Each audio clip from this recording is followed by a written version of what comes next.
Hi, I'm Rob Van Rapport. Welcome to MBA Now. Today we have William Kooper with us. He's MBA's Vice President of State Government Affairs and Industry Relations, here to talk about an exciting new campaign MBA has launched to change laws and rules that will hopefully create greater flexibility for state licensed companies and their staff.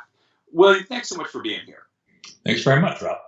So, William, let's start at the beginning. Did the coronavirus pandemic create a challenge for IMBs that operate in states where their licensed staff are required to work from a licensed location? Yeah, it sure did, Rob.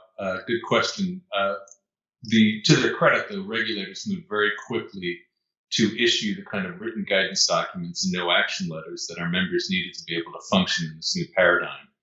And what we then pivoted to do is to make sure our members knew all the details that were involved. So, when there was a timeline involved, we made sure they knew the sunset dates, and then we executed on trying to get those extensions when necessary. If there was paperwork necessary to be done in order to take advantage of these flexibilities beforehand, we made sure that they were aware of that. And most importantly was the need to make sure that our state licensed company members were maintaining the same consumer protection standards and looked after the data integrity and data security needs that were going to be a new challenge in this environment. So, what did MBA and the industry do to react to this national health emergency? Right. So the first thing we try to do is listen to our members. So we created a task force of the State Legislative and Regulatory Committee to really hear and get input from member companies in these environments. And what they imparted to us was a very clear focus on two different categories of issues. First were the near-term needs that they were facing, these immediate problems that needed solutions, and then these longer-term challenges that they were envisioning about how we emerge from the pandemic. And what was very helpful then is to take that information and go engage with state regulators through their organizational bodies like ARMOR, the NMLS, and the Conference of State Bank Supervisors.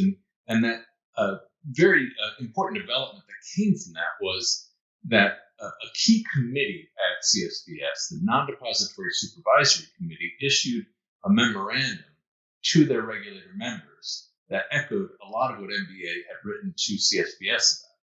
And while a memorandum to state regulators doesn't have the force of law, it was a very important tool to go out and start engaging directly with state policymakers. So, what's the long term look like? I know industry leaders in MBA have been working on some model state language for a new campaign. Isn't that right? Yeah, they sure have. In fact, we just released that a couple of weeks ago to our state and local industry partner associations. By the way, I don't know if you know, there's 106 of them, and they're all independent of MBA, and they're all terrific. And in fact, while I'm doing a shout out, I'd like to thank the folks at the Bradley firm for doing a lot of the heavy lifting early on and drafting this and doing the initial vetting. We then took that work and vetted it through our committee structure.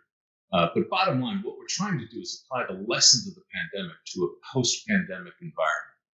And we want to get past this notion that we can only serve consumers 9 to 5 in an office because consumers are demanding. But we're also trying to prepare for, God forbid, another national emergency or more likely a regional natural disaster.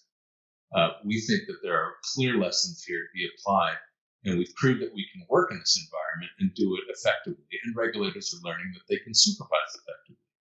So much more to come on that, but we're already starting to see activity in states. We have regulations introduced in Maryland, a bill introduced in Washington, another bill introduced in Arkansas, and we're starting to hear from other state associations that are starting to see activity from their regulators. But the important thing and what we're trying to do with that model bill is make sure that the data integrity standards are maintained, that consumer protection laws are seen to, and at the same time, give our industry the kind of flexibility it needs to serve consumers in the environments that prepare us for those natural disasters and potential future national emergencies. So, if you want to get more engaged in this campaign, what do you need to do? Well, as always, we ask folks to get involved in state associations where they want to see the policy changes they're seeking. Of course, we can introduce you if you just reach out to us. Anyone on the state team can make an introduction.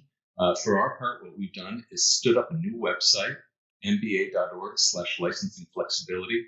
All the documentation that I've been talking about today is available on that page, as well as talking points, frequently asked questions, and other ancillary pieces. But we'll also post any updates to the campaign there. So, for example, the new legislation that I've been describing, we have links directly to that. But much more to come on this, and we're very excited, and we're looking forward to working with our members, of course, our state association partners, as well as state regulators. Thanks, William. Certainly a lot to consider. We really appreciate you stopping by and discussing this with us. Always a pleasure. Thanks for having me, Rob.